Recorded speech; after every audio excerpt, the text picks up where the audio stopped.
Salam, selamat pagi dan selamat berakhir pekan serta salam sejahtera bagi kita dimanapun Anda berada.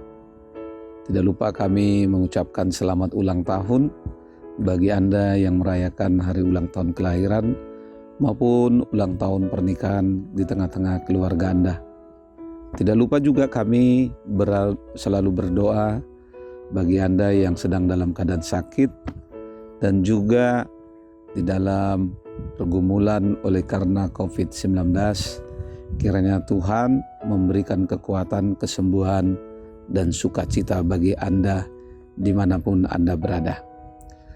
Sebelum kita melakukan segala sesuatu aktivitas dalam satu hari ini, mari kita terlebih dahulu mendengarkan firman Tuhan untuk hari ini yang diambil dari kitab Lukas 6 ayat 36. Beginilah firman-Nya. Hendaklah kamu murah hati sama seperti Bapamu adalah murah hati. Demikian firman Tuhan.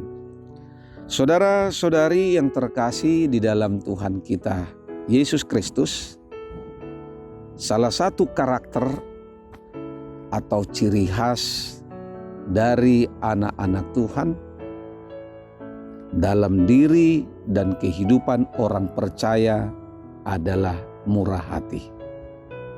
Mengapa murah hati dikatakan ciri khas daripada orang-orang beriman atau orang percaya atau anak-anak Tuhan? Sebab Yesus Kristus telah meninggalkan teladan hidup untuk orang-orang percaya. Sehingga dari teladan yang telah diberikannya kepada kita, haruslah kita sebagai orang-orang percaya, sebagai anak-anaknya, mengikuti teladan yang telah diberikannya. Sebagai anak Tuhan, ini adalah mutlak bagi kita mewarisi sifat atau karakter dari Bapanya. Salah satunya adalah hal kemurahan hati. Murah hati adalah cara hidup untuk menyatakan perbuatan hidup, perbuatan baik kepada sesamanya. Kemurahan hati selalu ditandai dengan berlaku sikap yang penuh belas kasihan terhadap orang lain. Adanya kebersamaan, adanya hati yang senang dan suka memberi, tidak perhitungan di dalam memberi, tidak jenuh-jenuhnya, tidak bosannya untuk berbuat baik. Dia peduli kepada orang lain, tidak pelit, tidak kikir, tidak perhitungan. Dia selalu menolong di dalam hidupnya, selalu berbuat baik. Hatinya baik kepada semua orang. Dan itu dia lakukan tidak ada pamrih. Sebab di dalam hidup orang percaya, memberi sesuatu, bermurah hati kepada sesama, bukan supaya Tuhan bermurah hati kepadanya, tetapi bermurah hati kepada sesama karena Kristus Yesus telah bermurah hati kepada orang-orang percaya. Bermurah hati merupakan perintah Tuhan yang harus kita lakukan sebagai orang percaya yang telah beroleh kemurahan hati Tuhan. Karena kemurahan hati Tuhan inilah yang mengampuni dosa-dosa kita. Dosa-dosa kita telah dihapuskan, bahkan kita diselamatkan untuk mendapat dan memperoleh kehidupan yang kekal. Kemurahan hati berasal dari Tuhan Allah. Karena itulah tidak ada alasan kita untuk tidak bermurah hati. Saudara-saudari, mungkin Anda bahkan bertanya, kepada siapa kita harus bermurah hati? Kita harus bermurah hati bukan hanya kepada orang-orang yang berlaku baik kepada kita, tetapi juga kepada orang-orang yang tidak berlaku baik, orang-orang yang membenci kita sekalipun.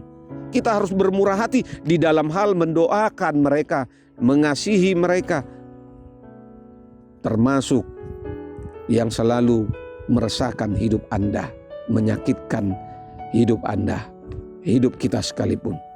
Dan sebagaimana kamu kehendaki supaya orang lain perbuat kepadamu, perbuatlah juga demikian kepada mereka. Dan jikalau kamu mengasihi orang yang mengasihi kamu, apakah jasamu? Karena orang-orang berdosa pun mengasihi juga orang-orang yang mengasihi mereka. Demikian dikatakan di dalam firman Tuhan Lukas 6 ayat 31 hingga ayat 32. Saudara-saudari, firman Tuhan menyatakan bahwa ada berkat yang tersedia bagi orang yang memiliki kemurahan hati, yaitu mendapatkan upah yang besar dari Tuhan. Sebagaimana dikatakan di ayat 33 Lukas 6 ayat 33. Sebab jikalau kamu berbuat baik kepada orang yang baik kepadamu, apakah jasamu? Orang-orang berdosa pun demikian.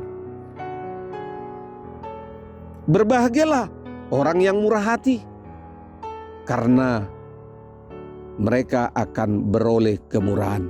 Demikian dikatakan di dalam Matius 5 ayat 7. Berbahagialah, bersukacitalah. Dinyatakan pula di dalam Amsal 11 ayat 17, orang yang murah hati berbuat baik kepada diri sendiri.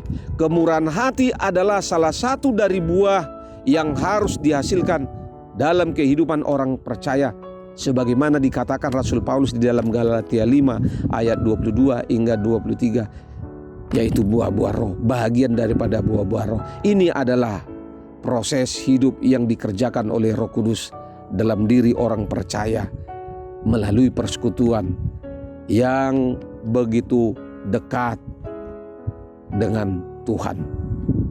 Ya, ini ibadah, pelayanan, doa, ketaatannya dalam mengikut Yesus Kristus. Inilah kehidupan orang-orang yang telah diubah oleh Roh Kudus. Berkat Tuhan selalu mengikuti kehidupan orang yang penuh kemurahan hati. Karena itu saudara-saudari yang terkasih di dalam Tuhan kita Yesus Kristus, melalui kehidupan kita satu hari ini, melalui pekerjaan kita satu hari ini, marilah kita menjadi orang yang bermurah hati. Karena Bapa kita adalah murah hati. Selamat beraktivitas. Tuhan Yesus memberkatimu. Shalom.